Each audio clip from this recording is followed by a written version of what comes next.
वित्त मंत्री निर्मला सीतारमण ने आज एमएसएमई कंपनियों के लिए 3 लाख करोड़ रुपए के पैकेज की घोषणा की। इस पैकेज का फायदा ज़्यादा से ज़्यादा कंपनियों को मिले, इसलिए एमएसएमई की परिभाषा बदल दी गई है। सीतारमण ने कहा कि परिभाषा इसलिए बदली गई है ताकि कंपनियों का साइज बढ़ सके और उन्हें ज़्यादा फायदा हो सके।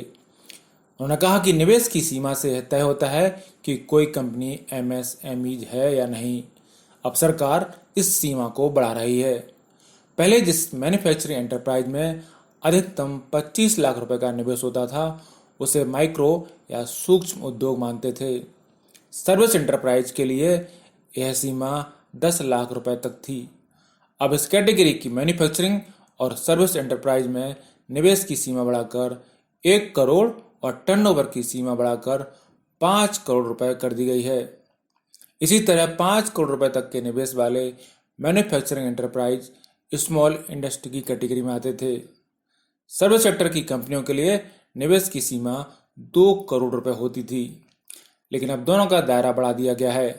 अब मैन्युफैक्चरिंग या सर्विस सेक्टर की निवेश सीमा बढ़ाकर 10 करोड़ रुपए और टर्नओवर की सीमा बढ़ाकर 50 करोड़ रुपए कर दी गई है।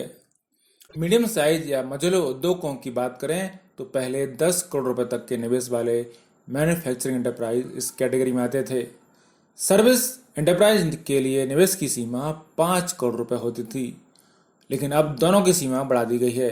अब मैन्युफैक्चरिंग या सर्विस सेक्टर की किसी कंपनी में मैक्सिमम 10 करोड़ रुपए का निवेश और 100 करोड़ रुपए के टर्नओवर वाली कंपनी मीडियम कैटेगरी में आएगी। सबसे अहम बात यह है कि अब तक एमएसएमई में सर्विस सेक्टर और मैन्युफैक्चरिंग के लिए अलग अलग पैमाने होते थे। अब ये खत्म हो गया है। अब दोनों के लिए निवेश के समान पैमाने होंगे। जानकारों का कहना है कि इन बदलावों से एमएसएमई को अपना स्केल बढ़ाने का मौका मिलेगा। एमएसएमई की परिभाषा बदलने के साथ ही सरकार ने इस सेक्टर को भारी आर्थिक मदद भी दी है। सूक्ष्म, लघु एवं मध्यम कुटीर उद्योग और गृह उद्योग मिलाकर 12 करोड़ से ज़्यादा लोगों को रोजगार देते हैं। इनके लिए 3 लाख करोड़ रुपए का कोलैटरल फ्री ऑटोमेटिक लोन का प्रावधान किया गया है। किसी को अपनी ओर से किसी तरह की गारंटी देने की जरूरत नहीं होगी। इसकी समय सीमा भी 4 वर्ष की होगी। पहले 1 वर्ष में मूलधन वापस नहीं करना पड़ेगा। 31 अक्टूबर 2020 से इस स्कीम का फायदा उठाया जा सकता है। इस योजना का लाभ लेकर 25 लाख यूनिट बिजनेस एक्टिविटी दोबारा शुरू कर सकते हैं और उनके यहाँ नौकरियां बचाई जा सकती हैं। साथ ही एमएसएमई सेक्टर के लिए 4,000 करोड़ रुपए की क्रेडिट गारंटी दी जाएगी, जिससे 2 लाख कंपनियों को फायदा होगा।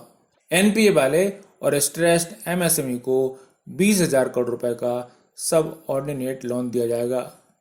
इससे 2 लाख से ज़्यादा यूनिट को लाभ मिलेगा। और जो एमएसएमई अच्छा कर रहे हैं और बिजनेस का विस्तार करना चाहते हैं और अपने आकार और क्षमता को बढ़ाना चाहते हैं, लेकिन उन्हें सुविधा नहीं मिल पा रही है, उनके लिए फंड ऑफ फंड्स के जरिए फंडिंग मिलेगी। इसके लिए 50,000 करोड़ रुपए का इक्विटी इन्फ्यूजन किया जाएगा। ब्यूरो रिपोर्ट, पत्रिका टीवी।